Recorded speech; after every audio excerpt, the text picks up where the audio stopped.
මම ඉරෝෂ කරුණාසේන කළමනාකාර අධ්‍යක්ෂක ඉරෝෂ ඉන්ටර්නැෂනල් පුද්ගලික සමාජය. අප ආයතනය 2008 පාවාහන වෙළඳපොළට පැමිණි අතර එවකට සේවකයන් 20කින් පමණ පටන් ගත් අප ආයතනය දැනට සේවකයන් 150ක් පමණ ශ්‍රම දායකත්වය ලබා දෙන අතර අප ආයතනය කර්මාන්ත ශාලා දෙකක නිෂ්පාදන කටයුතු කරගෙන යනවා.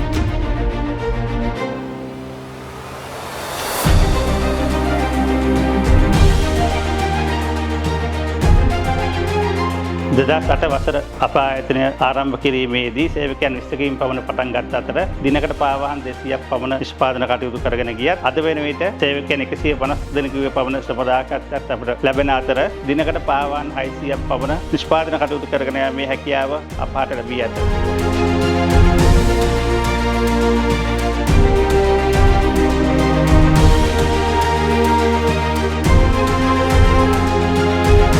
දැනට පාවාහන් නිෂ්පාදනය සඳහා උසස් තාක්ෂණය භාවිතා කරන අතර එමගින් පාරිභෝගිකයාට උසස් තත්ත්වයෙන් යුතු පාවාහන් පාරිභෝගිකයාට ලබා දීමට අපට හැකියාව ඇත. මේ වන විට අපගේ නිෂ්පාදනයන් ශ්‍රී ලංකා යුද හමුදාව, නාවික හමුදාව, ගුවන් හමුදාව, පොලිසිය සහ අනෙකුත් රාජ්‍ය ආයතන වෙත අප භාණ්ඩ සපයන අතර මේ වන විට අපගේ නිෂ්පාදනයන් ත්‍රිවිධ හමුදාව, පොලිසිය, STA, සිවිල් ආරක්ෂක බලකා සහ අනෙකුත් රාජ්‍ය ආයතන සඳහා අප පාවාහන් බෙදා හරින්නේ අපගේ ආයතනය සතු ඇති තත්ත්ව පරීක්ෂණාගාරයේ තත්ත්ව පරීක්ෂණ සමත් වූ පසුවයි.